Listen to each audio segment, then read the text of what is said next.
Hey there guys, it's Gaming Engineer and I'm bringing you some of my old GameMaker games from a long time ago.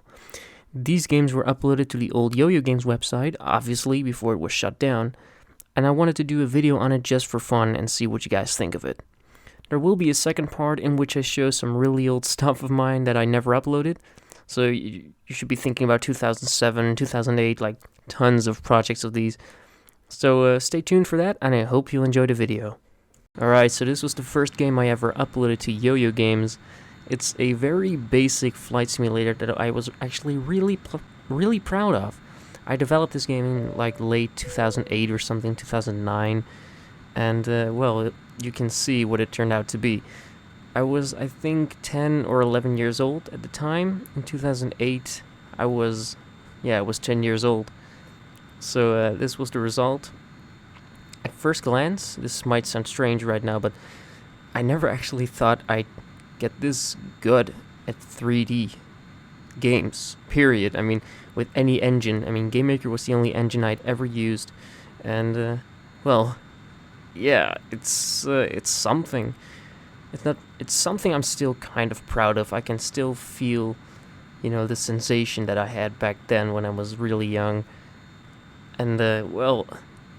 yeah, what can I say? It sucks. It really does. I mean, look at this.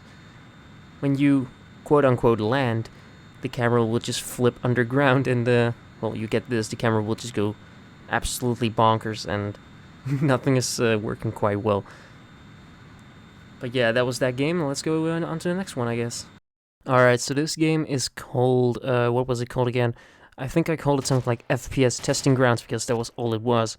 It was just you with an assault rifle, some grenades, and very horrible textures that would just flicker all around, Z-fighting all around, just horrible. Well, this was also a game that I was kind of proud of because I had rotating muzzle flash, that was a first, and also fake shadows that I thought looked very realistic at the time. Maybe you can clearly see that this game was inspired by Call of Duty 4, because this game was developed in like 2009. I didn't actually play Call of Duty that much. I didn't play it at all. I played it once at a friend's house and I really liked it, but yeah, my parents, they didn't allow me to buy it because I was like 12 years old or something like that. So yeah, never actually got it.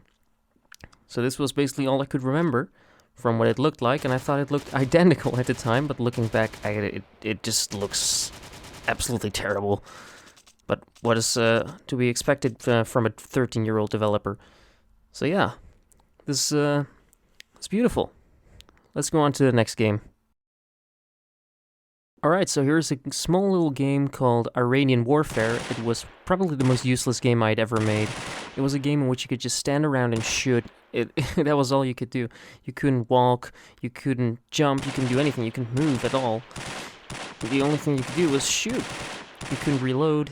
You could aim down sights, that was something, but I was just really proud of the gun model. But yeah, let's go on to the next one. Alright, so here's yet another first-person shooter that I created. I think I called this one something like Iraq Warfare or something. I really don't remember what I called this one. All this was basically a sniper rifle and this Gatling turret. But the selling point was the reload animation, which looked... I thought it looked really good before I played this. I was like, oh yeah, this is the game with the cool reload animation. But when I actually played it, I couldn't believe what I saw. It's just, yeah, it's not that bad, I guess. I don't know. But there's these guns laying around. You can pick them up and probably get you some ammo. I'm not sure. Well, yeah, there's nothing more to do in this game, so yeah, this is kind of boring. Let's go on to the next game, because there's a bunch more to come after this. Alright, so we finally reached 2012, like very early 2012 though. This is called Flight Simulator 4. I do have a Flight Simulator 2 and a Flight Simulator 3, but 2 is just so horrible. It was created in GameMaker 6, as opposed to this one. This one's developed in GameMaker 8. And GameMaker 6 just really doesn't want to play on my computer right now, so yeah, that's a minus. Yeah, I thought this one was really cool. I mean, it doesn't really make much sense to just take like a 747 on a tiny runway like this, but I really didn't care at the time. There were some really cool gimmicks in this. You actually needed to ask for permission to land, so you had to request a landing somewhere on the map. I don't really know where. It was randomized every time. And if you didn't actually have permission to land and you'd land anyway, you'd actually get caught and lose all your score. So this wasn't much of a simulator in that aspect, actually. This was more of a graphics test, as I really liked the graphics at the time, like in 2012, as I was 14 years old, and I really liked what I saw. I was really proud of it. Because a few months before I created this game, I actually flew by plane to like France, and it was just awesome. I really wanted to make something like that again. Flight Simulator X is what I called it. Well, of course, you can't just call it Flight Simulator X, but the first one I created was 3 years prior to this one, so I thought to myself, why not make another one? And yeah, this is what it turned out to be. It actually had a much better looking cockpit view than the first one I did. It also, graphically speaking, looked a lot better than the first one. So yeah, here's my first attempt at landing this thing, but of course it doesn't go well. I have too much speed. I am way too close to the runway already. I mean, I'm messing up already. Doesn't really matter. Because, yeah, there's not much else going on in this game. You can actually successfully land and, yeah, get your score or something like that. But there's a few problems with fraps when I'm recording this. For example, when you land, it will go to a 2D screen saying congratulations. But every time it does that, it will crash the game. So there's that. I can't really show you that. So, yeah, that's basically Flight Simulator 4 from 2012. A very old game by now. It's 6 years old. I can't believe it, actually, to be honest. But yeah, that's all I wanted to show for this one. So let's go to the next game. Okay, we're still in 2012, and this was yet another first-person shooter I did. I called this one Apocalypse because, of course. And this one is probably the coolest I'd ever made at the time. I couldn't believe what I made. I showed it to all my friends continuously, and they said, well, hey, that one was really cool, can I play it again? And again and again, and it was just a few rooms in a hallway. That was all it was. You could open doors, and they were like, oh, wow, how'd you do that? How'd you open doors? And how did you make those animations? And back in the day, it was really cool to just have something like this in high school. And yeah, some doors are locked, like this one.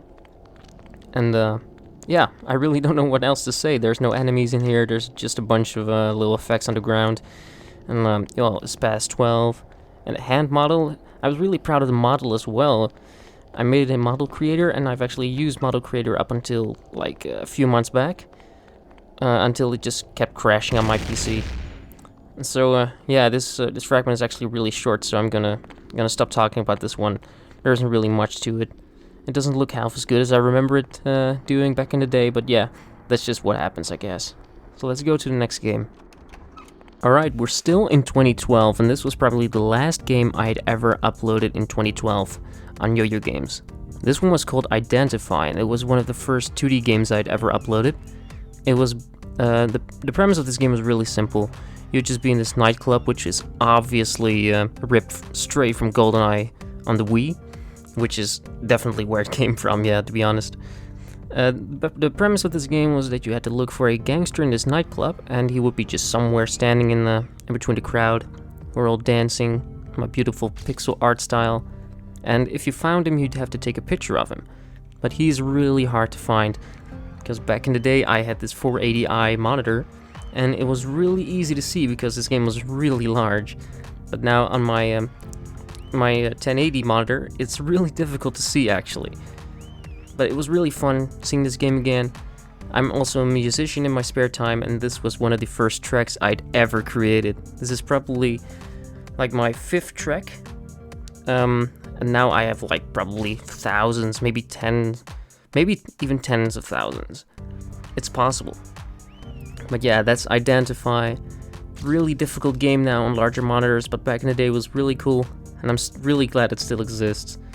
So yeah, let's just move on to the next game. I've seen enough of this. Okay, so welcome to 2013. This was my first game of 2013. I also uploaded it to Yo-Yo Games. This one was simply called Tanks. And it was heavily inspired by Command & Conquer. Like the first one and the second one. Like Red Alert and whatnot. But also in this game you could control a tank rather than just commanding tanks where to go. But the premise of this game was very simple. You'd just be a tank and you'd have to go north to destroy a nuclear missile silo. It was really fun. Back in the day you could press F and then you'd get these guys to follow you. But also it was kind of difficult. There's these blue blocks lying around that will upgrade your gun. So for example, I've just picked up a flamethrower. And the selling point of this game was just kind of the destruction element. So when you just light this tree on fire, it would just rise up in flames. It would just absolutely be destroyed and would just it would pass the flame on. I really found this to be a lot of fun back in the day. I still did. I only recently played it in like 5 years. So it was really fun to just check it out again, see if it's still worth playing today. To be honest, it isn't. There's a bunch of upgrades. I remember there being 4 upgrades, but I could only find 3, which is really strange. But yeah, it's just what it is. I mean, I'm not going to continue this game at all. It just doesn't matter anymore. So here's the nuclear missile silo. You could get the 3rd upgrade, which is a machine gun, and then you'd be stuck in this game because you can't destroy the nuclear missile with a machine gun. You'd actually need the flamethrower for this. And luckily I never found the 3rd upgrade in this particular run. So yeah, I just set it on fire and end the game. Yeah. So yeah, that's the game. That's the entire game, so yeah. That's tanks, everybody. Let's go to the next game. Okay, so this was my 2nd game of 2013. This game was called Park Watcher. I really don't know what a Park Watcher is, but I called it Park Watcher for some reason. This was basically a first-person horror game set in a forest. This game came only out roughly 6 months after the initial version of Slender. So yeah, you can clearly see where the inspiration came from this time. It was a really small forest. There was nothing to be afraid of in this game other than maybe the creepy ambience and me lying in the description that there was something in there. That was probably what keep people like a little on edge throughout the game. So yeah, there's nothing in this game. There is nothing. This game is nothing. This was only a demo back in the day because everything on Yo-Yo Games was a demo. But I actually did finish this game and upload it to Yo-Yo Games, but unfortunately it was created in Game Maker Studio like a bunch of years later, like 3 years later or something like that, but it didn't run well at all. It ran absolutely terrible on Windows 10, so it was created on Windows XP, but yeah, that's probably why. But yeah, that's Park Watcher, everybody. It looks terrible. It is terrible. I don't ever want to see it again. Let's go to the next game. So here's another game I uploaded in 2013. It runs terrible on my newer computer, well, laptop. For some reason, it ran better on my older PC. This game was inspired by 13 or X3, I guess you could call it. I don't really know what people call it around the world. But yeah, it had that same comic book art style that it used way before this game was actually released. Well, yeah, this is kind of a cheap version of that, but I still found it to be really cool. Maybe some of you remember this one because it's kind of recent. It was like September 2013 I uploaded this. Well, it's not really that recent anymore, is it? But yeah, what could you do in this game? You were supposed to follow an assassin who killed the President of the United States. Well, it's kind of strange. It's kind of a strange plot. It's probably the same plot as 13. I really don't remember what the plot was of 13, but I think it was something like that. But yeah, the President isn't actually dead, or the assassin isn't actually present. You're just some crazy guy on a roof.